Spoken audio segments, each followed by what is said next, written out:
event today. We're looking for peers of ours to speak that have autism because of the talk we're receiving from Maureen today about peer-to-peer relationships.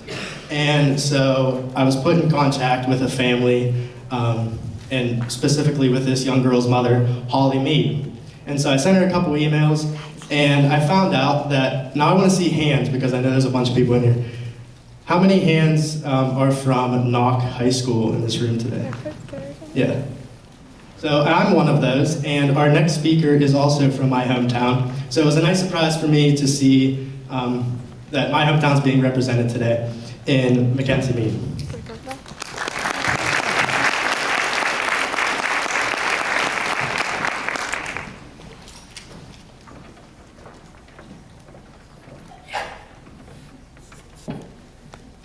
Hello, my name is Mackenzie Mead. I am 14 years old in the gifted program at Knock Middle School, and I am living with Asperger's syndrome. I was diagnosed roughly 6 years ago. My family and I started having suspicions that I might have autism when I was in kindergarten. I had a profound speech impediment, so severe that no one could understand me, and I was very antisocial. My mother chose to have me repeat kindergarten, hoping that I would catch up, but realized that I was having problems that indicated I might have a form of autism. A few years later, we discovered that not only I had Asperger's syndrome, I also had a hearing disability. After going through surgery to fix my hearing, we started to find ways to help me with my autism.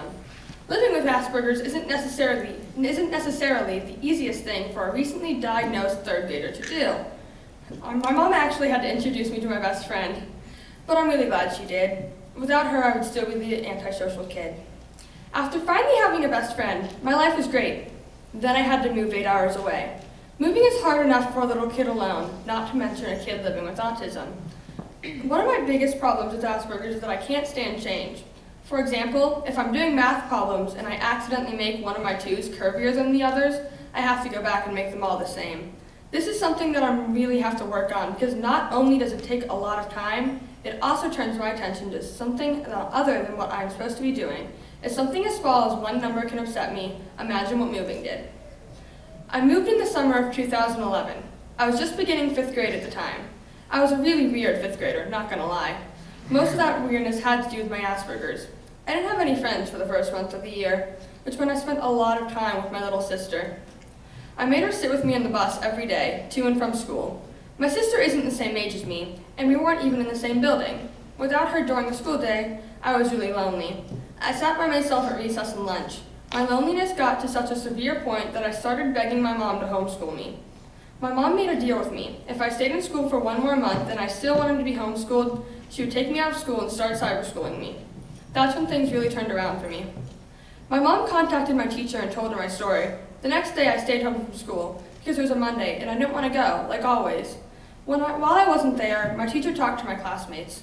She told them that I was different and they needed to start being super nice to me. The next day I felt good enough to go to school. Everyone started talking to me. I was moved in class to sit by 3 really nice girls who changed my life. Because of them, I stayed at school and I was happy again. Instead of focusing on how much I dreaded school, I started focusing on my academics. That has led to my success in school now. I now take all AP classes.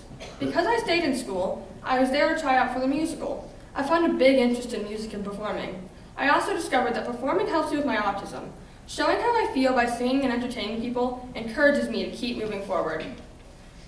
I began taking private voice lessons to help with not only my singing, but also my speech. It helped me tremendously. Now, 3 years later, I love school. I have stayed in chorus all those years and made some great friends. I also learned how to deal with my Asperger's syndrome. I know that change upsets me, so I don't look forward to things until I'm certain they won't change. I also know that I have to overcome my antisocialness to participate in school projects and groups. I still have off days, but doesn't everyone? One of my biggest things that help me with my autism is my friends. They all know my story and know how to help me. They are constantly introducing me to new people and to expand my basis of people I talk to.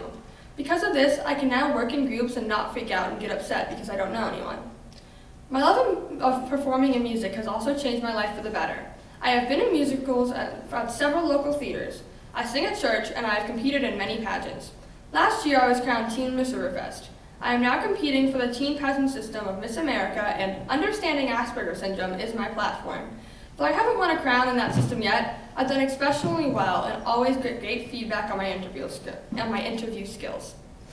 Having been through the experience of my life with Asperger's, I am now becoming a strong advocate for other kids living with disabilities or social problems. I've approached my teachers and asked if I could start up a new mentor program where the 8th grade students in the group can help out the new 6th grade students that might be having a hard time fitting in, just like I did. My teacher thinks it's a great idea, and we are in the planning process of starting this group. I'm really thankful for everyone who gets to know me and gives me a chance. I know I will make mistakes and get upset because of silly things from time to time, but that doesn't bother me as much anymore. I can now successfully be in a group of people I have never met before and talk to them with confidence. Thank you all for giving me the chance to talk with you today. I hope one day I will be able to teach you a little bit more about living with Asperger's.